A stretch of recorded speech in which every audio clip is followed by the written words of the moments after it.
Alright, so look, we're gonna talk a little bit of ish, then we're gonna start the video. You're more than welcome to fast forward, but you're gonna miss what I feel like is an interesting topic. What's good? How you day going? Morning, evening, night, whenever you're watching this video. We're about to check out 10 creepy photos with disturbing backstories by the homie Lazy Masquerade.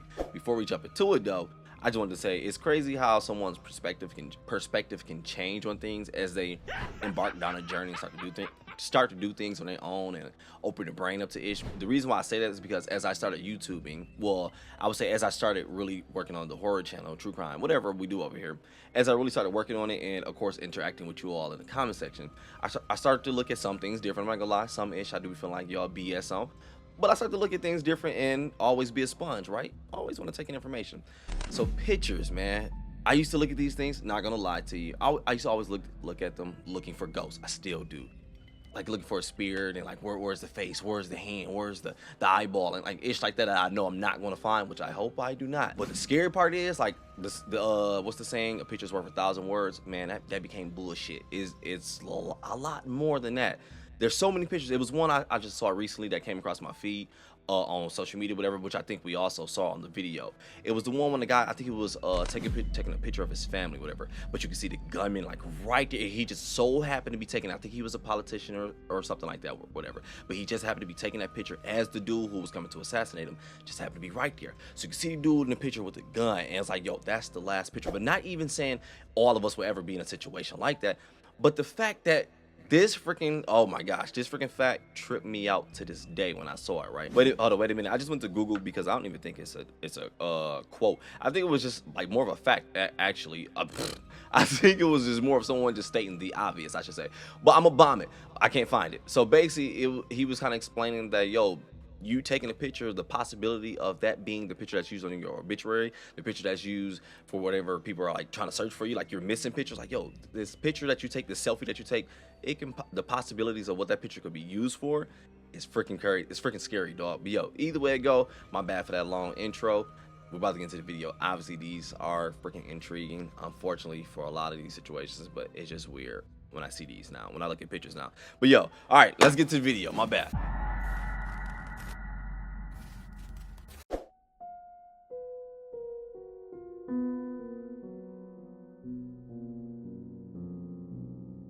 The best things happen in the dark.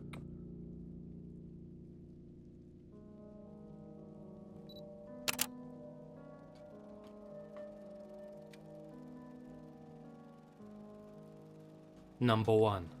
The Gladbeck hostage crisis. Her expression says it all. This was 18-year-old Silke Bischoff. She'd been taken hostage by 2 bank robbers, Dieter Degowski and Hans-Jürgen Rosner. The pair of gangsters were on the run from the cops and took a bus full of civilians hostage in Hackelriede, Germany. At the time this photo was taken, the duo had already executed a 15-year-old Italian hostage, and a police officer had died in a crash while pursuing them. Over time, most of the hostages on the bus were released. Only Silke and 1 other female hostage were left behind as bargaining chips. Damn. They were forced into a getaway car, and the robbers took them on a long journey into the Netherlands. The situation was handled extremely poorly by the police, and media outlets were even able to hold interviews with the 2 armed convicts, giving them not only exposure, but leverage as well. Authorities watched on as journalists brought the criminals cups of tea and coffee. Some reporters even helped to prolong the incident, guiding the abductors on their way, and handing them pictures of the police officers involved in the case. Yo, not gonna lie, at one point I was wondering like who in the hell is taking these pictures, but I understood. I was like, okay, I know it's obviously the news, the media, whatever, because they're still gonna get their story. I understand that bullshit. But the fact that these two hostages mean nothing to them, it's legit only for the fame, for the popularity. They're even prolonging this shit. Could be using hindsight, but I do not believe it. You telling me, all right, yo, these pictures for one are getting weirder and weirder as I look at them. You can tell they are legit like clout pictures becoming as they keep on progressing. But regardless though, if the news media and looks like random folks on this picture can get this close to them, even look upset like, damn, I don't even want this. But either way it go though, if this many people can just get this close to these robbers, you telling me no one can get in there and take out these 2 dudes? As well. No way, dog. Authorities watched on as journalists brought the criminals cups of tea and coffee. Some reporters even helped to prolong the And incident. not even the hostages though. Brought the what the fuck? Criminals cups of tea and coffee. Some reporters even helped to prolong the incident, guiding the abductors on their way and handing them pictures of the police officers involved in the case so that they wouldn't be tricked during a hostage exchange.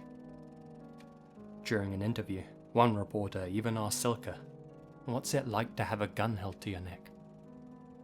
The Damn. ratings were through the roof. God, what Near they the end wanted. of the whole ordeal, a police cruiser rammed into the robbers' escape vehicle, rendering it immobile. Rather than come out with their hands up, the gangsters decided to make their last stand, all guns blazing, with Silke still in the car. Silke was killed in the That's ensuing bullshit. gunfight. The same can't be said of both the hostage takers. They survived. With no more hostages left, they were forced to surrender. Rosner received a life sentence. Degowski got off light with 24 years.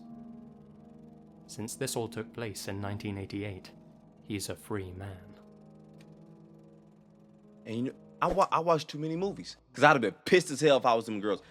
The whole time in the car, I was thinking like, all right, this just imagine like what the hell she probably was thinking. Probably wasn't. I'm assuming at this point. This is I'd have been sitting there like, you know what? They bringing him them tea and coffee and issue because it's part of the plan. They're gonna give him that probably some poison, something. They got this, whatever. Boom. Let me be calm and not overreact. Whole time, no, it's legit. Like, no, we just trying to get this exposure. What the? Legit failed those girls. With 24 years. Since this all took place in 1988, he's a free man. Number 2. The Collapse. In 1976, photographer Stanley Foreman took this Pulitzer Prize-winning photograph. Entitled Fire on Marlborough Street, it captures the chilling moment that a fire escape collapsed in Boston, sending 19-year-old Diana Bryant and her 2-year-old goddaughter plummeting down 50 feet. Bryant didn't survive the fall. Her goddaughter, however, did, but only because she landed on top of Bryant's body. This remarkable image went on to be awarded the title of World Press Image of the Year. As a result of the collapse, fire escape regulations were strengthened throughout the entirety of the United States. I used to always wonder that too in Arizona. Rest in peace, Brian. Every time I used to be like on my fire escape, I'd be like, man, what if this mother fall? Like, will I survive? What happened? Will I be able to jump back into the place? I be legit thinking about ish like that, dog. And I think, wasn't it like, I wouldn't say recently, but recent time within like the past decade, wasn't it like something I think in Miami or something? Don't know exactly wherever. I'm just trying to go off what I think I got in my head. But basically, I think it was some college kids. It was like a good amount of them on the balcony, whatever, and then it collapsed. As a result of the collapse, fire escape regulations were strengthened throughout the entirety of the United States.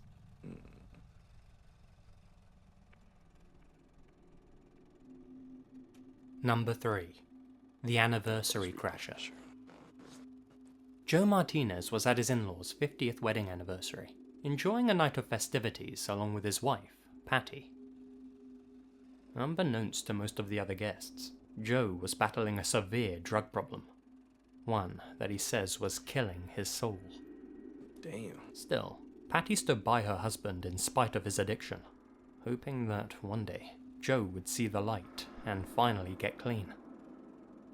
Little did they both realize that Joe would indeed see the light that evening, and it would come in the form of a camera flash. The couple posed together for this photo.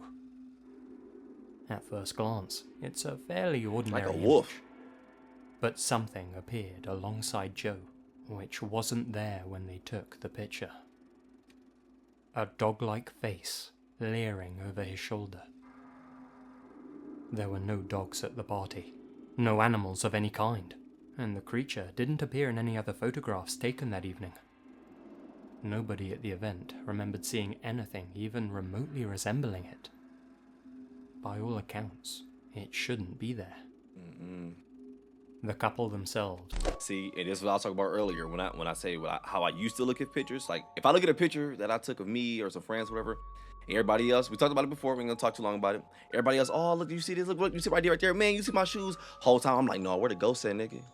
Hell no, I know it's a spirit in this picture. I be looking for the wrong thing the whole time.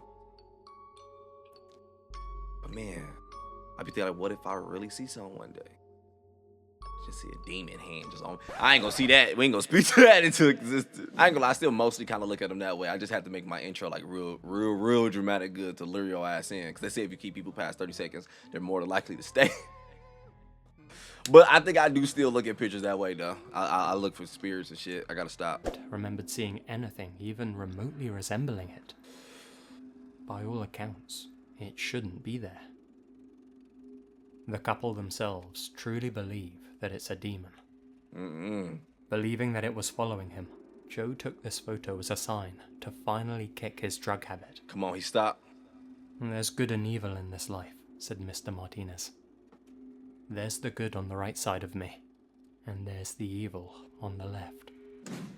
Which, oh, I see what he's symbolizing.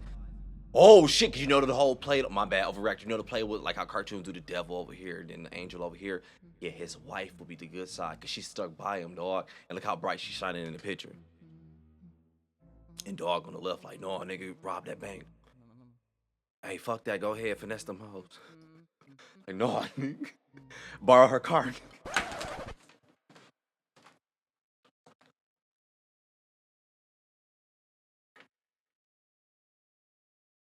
But no, all jokes aside though, I like the story. Fire. There's no death. He turned his life around, and this shit really is creepy, dog. Let's go though. Good shit, man. That's the thumbnail too. Now that I think about it. Left. Joe now carries the photo with him wherever he goes, as a reminder to keep himself clean.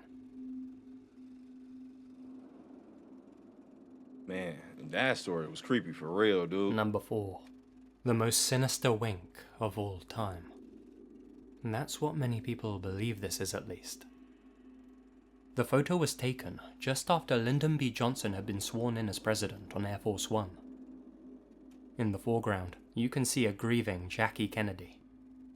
JFK. Her husband, JFK, had just been assassinated. His blood and brains were still on her coat. Damn. There's obviously a somber atmosphere on board the jet, a sorrowful expression on every face. That is, with one exception. As Jackie mourned the death of her husband, LBJ turned to one of his longtime cronies, Texas Congressman Albert Thomas. Oh, him. He gives LBJ a secret wink and smile, not realizing that Cecil Stoughton, the White House photographer, was taking a picture of the scene. According to the man in charge of Air Force One at the time. I know the way JFK, how he was assassinated, but I never knew this part, dog. I'm about to video. He gives LBJ a secret wink and smile, not realizing that Cecil Stoughton, the White House photographer, was taking a picture of the scene. According to the man in charge of Air Force One at the time, President Johnson's behavior on the flight was, quote-unquote, obscene. This image is certainly something for conspiracy theorists to chew on. Then again, there could be a much more innocent explanation for the wink. Could be. That doesn't explain LBJ's so-called obscene behavior during the flight, though. Even if things aren't as menacing as they appear, it's still disturbing to see such high-profile figures so pleased with themselves in the presence of a grieving widow, and in the wake of their president's murder. The photographer himself said, "The wink could have been innocent or sinister, and I would lean towards the latter." That was crazy, man. Number 5. The Tinder Date. People have mixed opinions about Tinder, but I think the majority of us agree that it's not the best place to go looking for long-lasting romance. Still, millions of people use the app for hookups and dates all the time. The problem is, when you're interacting with someone through a screen for a while, it's easy to forget that the person you're talking to is still a complete stranger. And agreeing to meet that stranger is, unfortunately, not completely risk-free. It was August of 2014, and Warina Wright, a New Zealander in her mid-20s, was in Australia for a friend's wedding. The Gold Coast was providing her with both sun and sea, but something was missing. She opened Tinder to secure the final S. Even She on matched vacation? with a guy that she thought was cute, Gable Tosti, a self-proclaimed Gold Coast playboy. Unless, I mean, if you're doing it on vacation, I take it you're looking for that one night stand. Which is, hey, I'm not judging you. I got my fair share off of there. But then on vacation, that'll really feel dangerous. Gable Hey, but Tosti. who am I to judge? She matched with a guy that she thought was cute, Gable Tosti, a self-proclaimed Gold Coast playboy. The pair met up, and Warina agreed to go back to his apartment, alone. A decision that would cost her her life. This is the last image taken of Warina while she was still alive. Audio recordings found on Tosti's phone revealed that she was begging for him to let her go home. Damn. Tosti refused to let her leave, That's saying, weak. "I would, but you've been a bad girl." Later in the recordings, guttural choking sounds could be heard, as if Warina was being strangled. At various other points, he threatens to knock her out and push her over the edge of his balcony on the 14th floor. Well, the exact events of that night remain unclear, but at some point during the early hours, Warina either fell or was thrown from the apartment's balcony. Her body was apparently folded over on itself. There were indeed red marks around her neck, indicative of strangulation. Even if it was that she jumped on her own, I bet it was because I finally got a chance to run and I feel damn near dead anyway, and I can't get away, and this is the only way. Legit wonder if it be like, yo, I'm gonna make it that way for you. All right, that's the exit balcony right there. So of course, when I'm gonna make this person feel like they about to get away, I'm gonna be by the actual exit that you can use to get out. But like, nah, at this point, only thing I do know is the jump. That's the only way I can see a jump on her own being done. Puberty being done. Red marks around her neck, indicative of strangulation. It was originally alleged that Warina was so scared of her date that she tried to climb down from the building to escape him. After she fell, Tosti called up his father and asked him, "Why does this keep happening to me?" CCTV footage showed him walking around outside the apartment, eating a slice of Domino's pizza, only 5 minutes after Warina's death. Tosti's legal team managed to convince the jury that he had locked Warina out on the balcony for his own safety. Her death was not Mr. Tosti's fault, since he had used reasonable force to subdue her after she became aggressive. The fact that she fell was her own fault. Ultimately, he was found not guilty of both murder and manslaughter. Not satisfied with the result, the coroner reopened the case in 2016. Same thing, and that's where things stand today. Number 6. Chris Kremers and Lisanne Froon. In 2014, 2 young Dutch women disappeared on a hike in Panama. 10 weeks later, after an intensive search, some of their bone fragments were discovered, along with their phones and one of their cameras. On it were a series of photos chronicling the final days of Chris Kremers and Lisanne Froon. Here are those images. Things start off as you'd expect, with the girls cheerfully posing for the camera at various points along the hiking route. Lisanne continues to take pictures of Chris as they move deeper into the jungle. Then, the pictures stop abruptly. 8 days later, about 90 photos were taken in the early hours of the morning. 87 of them were apparently of near complete blackness. They still haven't been released to the public. Of the 3 that have been released, 1 was of this patch of earth. 1 was of this, potentially a marker that one of the girls had made. The final discernible image was a close-up of the back of Chris's head. Her temple appears to be bloody. Some think that they were using the camera's flash to signal for help. Others think that they were using it to light their way as they navigated through the wilderness, to make sure that they weren't walking in circles. In their weakened state, perhaps they were using the flash to scare off predators. At this point, they would have been starving, dehydrated, and completely disoriented. After checking their call history, investigators learned that the girls had tried to make over 80 distress calls. Damn. It also became apparent that the girls were desperately trying to conserve their battery power. Lisanne's phone died on the 5th day in. Chris's phone was switched off for the last time at 11:56 p.m. on the 10th day. It's likely that Chris died on day 8, hence the bloody photo, and Lisanne took her phone in hopes of finding a signal. That would explain why, after day 8, the wrong pin was repeatedly entered into Chris's phone, and the device remained locked. The main theory at this point is that in the darkness, the girls somehow became separated. Chris fell, hit her head, and died as a result. Lisanne may have taken the rest of the pictures to mark the way back to Chris's body, hoping that the authorities may be able to use them to find her remains. Does it sound like I'm speculating a lot? Well, that's because I am. Nobody knows the exact fate of those girls during and after those 10 days. Really don't. There are, of course, many theories flying around, and even some evidence that may suggest foul play. It's possible that a local guide with a history of inappropriate and aggressive behavior may have led the girls deep into the jungle. Then, when they fought off his advances, he may have left them stranded in the wilderness. Whatever the case, it's hard to imagine being lost in the jungle for... This one is effed up, and it definitely sounds like it's a rabbit hole, man. Damn. Whatever the case, it's hard to imagine being lost in the jungle for 10 days straight. Rest in No peace. food, no water, and no phone signal. These last, dark images give us a sense of the desperation those girls must have felt. What a nightmarish scenario.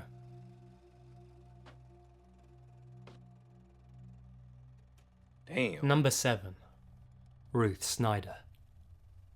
This almost looks That like a one messed charcoal me up, drawing. dog. My bad. Damn, man. Ruth Snyder. I ain't understanding why these girls, we said 16, right? Why the hell? And I get it, you gonna have the ones, but they girls can do it too. Man, hell, I ain't about to let my 16-year-old daughter go hiking on her own. I do not care. I love it, do it all the time. Sometimes do it by myself. I even told you, freaking dangerous. Made my stupid decisions. But I'm not about to let my daughter go out there and no 16 by herself to do that. Stop playing with me. Especially since a lot of, and I don't know if it's because now I have more access to it, but yo, a lot of this shit is so mysterious when it comes to the national parks and all this issue, which we're not about to get into. Mountain climbing and hiking and forests and all that, man. It'd be legit hard to put that shit together because a lot of the places are already damn near unknown anyway. It's just we as humans, we like to take over shit and try to make it ours, and it's like, you don't know this territory. You think you do. And most of the time it is actual serial killers. Most of the time it is actually people legit losing it. Most of the time it seems like it's, to be honest, like some alien shit really happened. Like, what the hell? This don't make sense. I'm not about to go down that rabbit hole with you right now. Number 7. Ruth Snyder. This almost looks like a charcoal drawing. In actuality, it's a photo taken way back in 1928, capturing the execution of Ruth Snyder. Thousands of volts of electricity were being pumped through her at the moment this picture was taken, making it the first photo to capture an American execution in progress. If you're wondering why her face looks so distorted, it's because there's a sack over her head. In a way, the graininess of the picture gives it a truly haunting, otherworldly quality. When you realize that this is actually the picture of a woman during her last painful moments of existence, well, it's unsettling to say the least.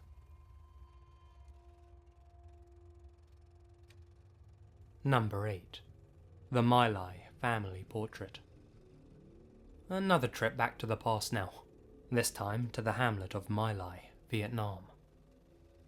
I'm sure most of you are familiar with the massacre that took place there in 1968.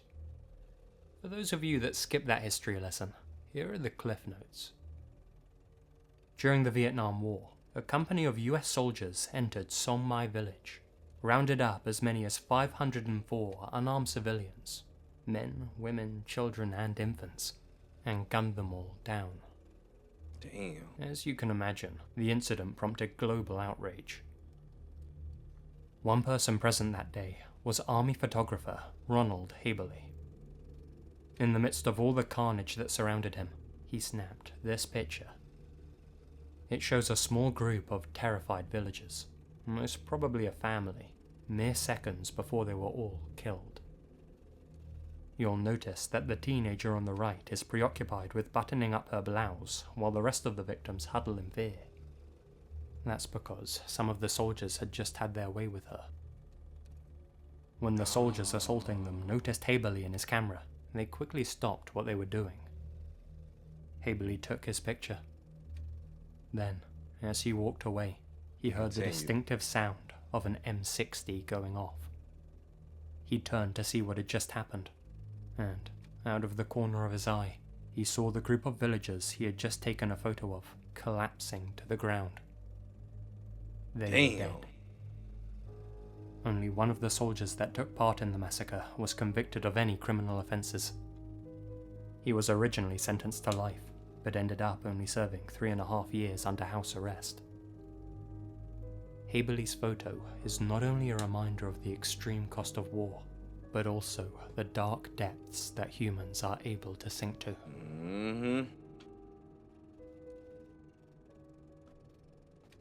Number 9. Down the Hill. Oh, this one fucked me up. This is the I last already know picture this taken one. of Abby Williams, captured by her friend, Libby German, in February of 2017. The pair of young teenagers were out on a hiking trail in Delphi, Indiana. Sadly, they were never to return home. They were brutally murdered shortly after this picture of Abby was captured. I already watched this one. My bad. I just saw this one, and yo, this one tripped me out, man. Like, in a way that pissed me off, though, because the whole time watching it, and I know the odds of these little girls being out there on a trip having fun on their day off with a gun is next to never. But the whole time watching, I just kept thinking, like, man, I just wish one of them would have had a strap on them or something. Or I think it was it Pops or I forgot who dropped them off. I wish they would have just popped back up like last minute, like just to check on, like, oh, I just want to say, and just see what was going down. This one pissed me off, man. And some people were saying in the comment that he didn't say in the order that we saw in the video when he was like, guys, downhill. Some people say he didn't say it in that order. They chopped it up. Regardless, it's still effed up, though. And I'm here to give you the advice, but I always tell my people, and the way we look at it, hey, don't ever let them get you to the second location. Ever, dog. Delphi, Indiana. Sadly, they were never to return home. They were brutally murdered shortly after this picture of Abby was captured. And, despite over 26,000 tips, the police have yet to identify their killer. Which brings me to the next entry in this list. Libby also took these 2 photos of an eerie figure following behind them on the trail. The police believe that this is the man who killed the girls. Question is, who is he? Libby not only managed to capture these images of her soon-to-be killer, but also took a short audio recording of his voice using her cell phone. Oh, don't play that. In the audio, you can hear the man saying, "Down the hill." All of the evidence that Libby was able to secretly capture was quickly released to the public. Sadly, to no avail. Not only does the killer's name remain unknown, so does his motivation. One man was identified by the police as a person of interest, but it was later determined that he wasn't involved. If anyone can identify the man in the images, there's a $200,000 reward up for grabs. Number 10. A lovely day off. There's nothing better than a well-deserved day off work. I swear. That was as true back in the day as it is now, as can be seen in this set of black and white photos. I think I know this one. These people are obviously enjoying their break. Okay, I think I know this one. Funny, because I just started looking into these type of photos, whatever, just like photos with weird disturbing backstories, whatever. Could be wrong. I'm not gonna spoil it. Actually, my bad. What am I doing? My bad. I'm tripping. But yeah, I noticed. I just bumped into this one today. No cap. These people are obviously enjoying their break, laughing and joking in their casual clothes. Things get a little darker when you see them in their uniforms. This photo album is entitled Laughing at Auschwitz. Yep.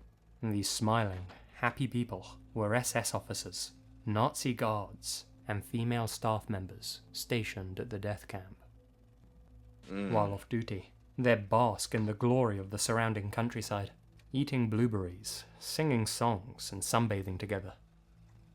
Damn. Less than a Just mile got off away, work. people were suffering and dying at the world's most famous concentration camp. Browsing through these photos, it becomes clear just how normal and everyday the people carrying out these atrocities were. There are no pictures of monstrous acts being committed, no soulless eyes or hateful faces to be observed. Nope, just everyday people. These people, who killed others in their thousands, were just like us. And that's perhaps the scariest thing of all.